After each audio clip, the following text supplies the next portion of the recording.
Assalamualaikum warahmatullahi wabarakatuh. Kami dari kelompok 2B Inhalaya ingin menampilkan tugas video biokimia 2 pertemuan ke-13. Sebelum menampilkan videonya, izinkan kami memperkenalkan diri terlebih dahulu. Saya Melina Syahani.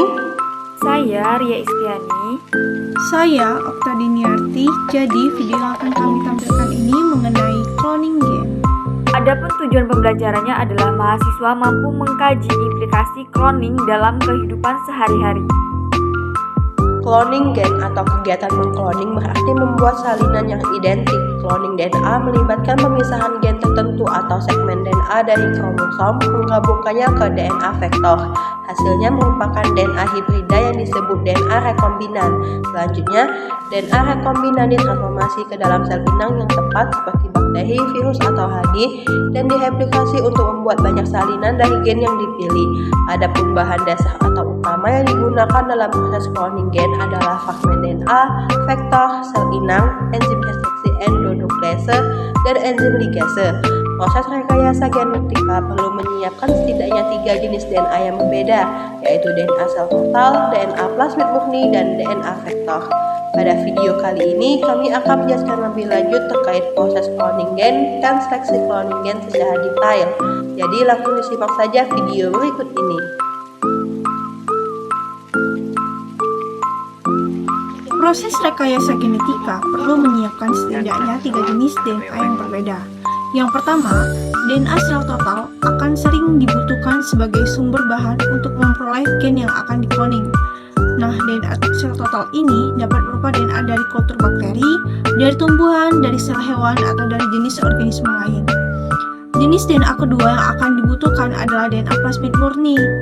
Persiapan DNA plasmid dari kultur bakteri mengikuti langkah-langkah dasar yang sama seperti pemurnian DNA sel total. Dengan perbedaan penting bahwa pada tahap tertentu DNA plasmid harus dipisahkan dari sebagian besar DNA kromosomnya yang juga ada di dalam sel. Terus yang ketiga adalah DNA vektor. Seperti DNA faga akan dibutuhkan jika vektor cloning faga akan digunakan.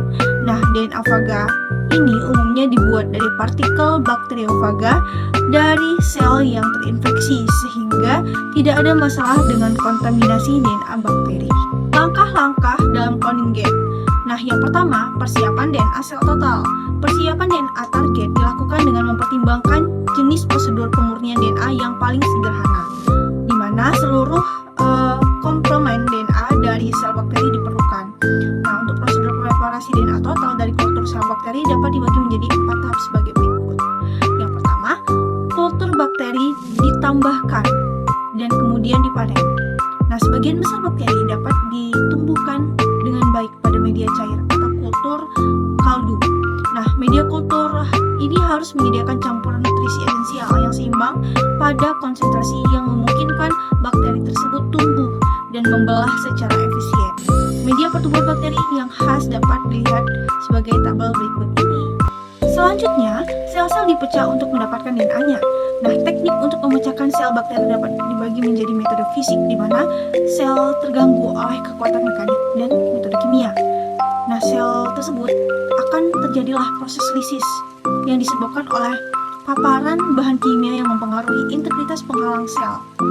Nah, lisis kimia umumnya melibatkan satu agen yang menyerang dinding sel dan yang lainnya mengganggu membran sel.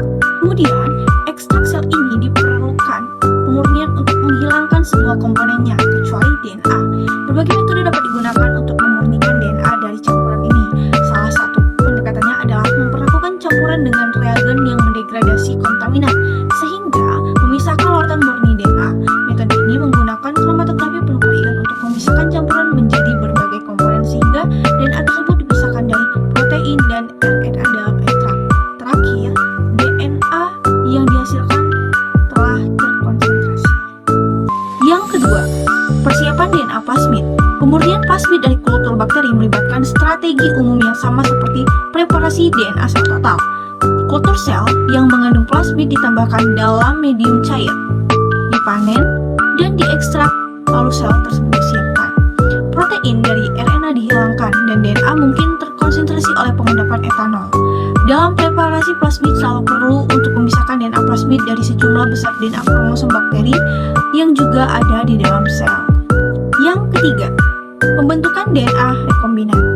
Setelah sel DNA murni disiapkan, langkah berikutnya adalah eksperimen cloning gen, adalah konstruksi molekul DNA rekombinan. Untuk menghasilkan molekul rekombinan ini, vektor serta DNA yang akan dikloning harus dipotong terlebih dahulu pada titik tertentu dan kemudian digabungkan bersama secara terkendali. Memanipulasi pemotongan dan penyambungan yang mendasari teknik cloning gen dilakukan oleh enzim yang disebut reduksi endonuklease untuk pemotongan dan ligase untuk penyambungan. Nah, enzim reduksi ini dapat digunakan dalam proses cloning gen untuk mendapatkan fragmen DNA yang diinginkan. Setiap enzim retriksi memotong DNA pada urutan basa tertentu yang disebut urutan pengenalan, yang dapat divariasikan dari 4 menjadi 16 atau 20 pasang basa. Setelah memotong molekul DNA dengan enzim retriksi yang sesuai, demikian juga vektor harus dipotong dengan enzim retriksi yang sama. Kemudian, diligasi dengan enzim ligase. Ligase ini bergabung dengan fragmen DNA secara kovalen. Dua persyaratan harus dipenuhi agar enzim ligase dapat melakukan tugasnya. Yang pertama, molekul harus menjadi substrat yang besar, yaitu mereka harus memiliki gugus 3 aksen hidroksi dan 5 aksen fosfat. Kedua, gugus-gugus pada molekul yang akan digabungkan harus diposisikan dengan benar terhadap satu sama lain. Jika DNA ligase menemukan 2 fragmen yang disatukan dari ujungnya, itu akan mengikalnya bersama-sama. Transformasi. Setelah pembuatan DNA rekombinan, langkah selanjutnya dalam eksperimen cloning gen adalah memasukkan molekul-molekul ini ke dalam sel hidup, biasanya bakteri, yang kemudian tumbuh dan membelah untuk menghasilkan klon. Cloning mempunyai 2 tujuan utama, yaitu pertama, memungkinkan sejumlah besar molekul DNA rekombinan untuk diproduksi dari bahan awal dalam jumlah terbatas.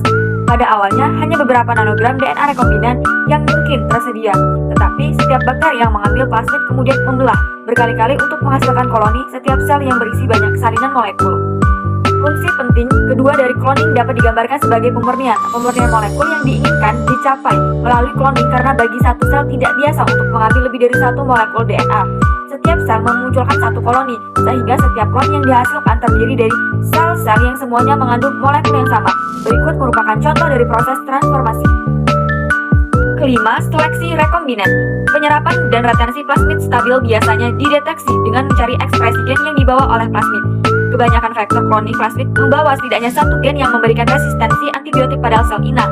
Pemilihan transforman dengan pelapisan ke media agar yang mengandung antibiotik yang relevan.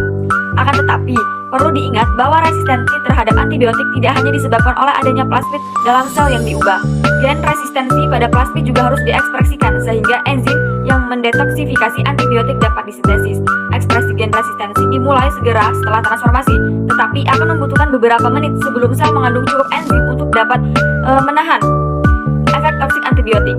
Untuk alasan ini, bakteri yang diubah tidak boleh dilapiskan ke media selektif segera setelah perlakuan kejut panas, tetapi pertama-tama ditempatkan dalam volume kecil ke media cair tanpa antibiotik dan diinkubasi untuk waktu yang singkat. Replikasi dan ekspresi plasmid kemudian dapat dimulai, sehingga ketika sel dilapisi dan bertemu dengan antibiotik, mereka telah mensintesis enzim resistensi yang cukup untuk dapat bertahan hidup. Menumbuhkan ke media selektif memungkinkan transforman untuk dibedakan dari non-transforman. Berikut merupakan contoh selektif rekombinan. Seleksi cloning gen. Meskipun ada banyak prosedur berbeda untuk mendapatkan klon yang diinginkan, semuanya merupakan variasi pada 2 metode dasar. Yang pertama, seleksi langsung untuk gen yang diinginkan, yang berarti bahwa percobaan cloning dirancang sedemikian rupa sehingga satu-satunya klon yang diperoleh adalah klon dari gen yang dibutuhkan. Hampir selalu seleksi terjadi pada tahap lapisan. Kedua, identifikasi klon dari perpustakaan gen yang merupakan senjata awal cloning untuk menghasilkan perpustakaan klon yang mewakili semua atau sebagian besar gen yang ada dalam sel, diikuti dengan analisis klon individu untuk mengidentifikasi yang benar. Berdasarkan penjelasan sebelumnya, dapat disimpulkan bahwa mengkloning berarti membuat salinan yang identik. Bahan yang digunakan dalam proses cloning gen ini adalah fragmen DNA, vektor, sel inang, enzim reduksi, endonuklease, dan enzim ligase. Proses rekayasa genetika perlu menyiapkan 3 jenis DNA yang berbeda, yaitu DNA sel total, DNA plasmid murni, dan DNA vektor. Terdapat 5 tahap dalam proses cloning gen, ialah persiapan DNA total, persiapan DNA plasmid, pembentukan DNA rekombinan, transformasi, dan seleksi rekombinan. Untuk seleksi cloning gen ada 2 metode, yaitu dengan seleksi langsung untuk gen yang diinginkan dan identifikasi klon dari perpustakaan gen. Mungkin itu saja penjelasan dari kami. Lebih dan kurangnya kami mohon maaf. Kepada Allah kami mohon ampun. Wassalamualaikum warahmatullahi wabarakatuh.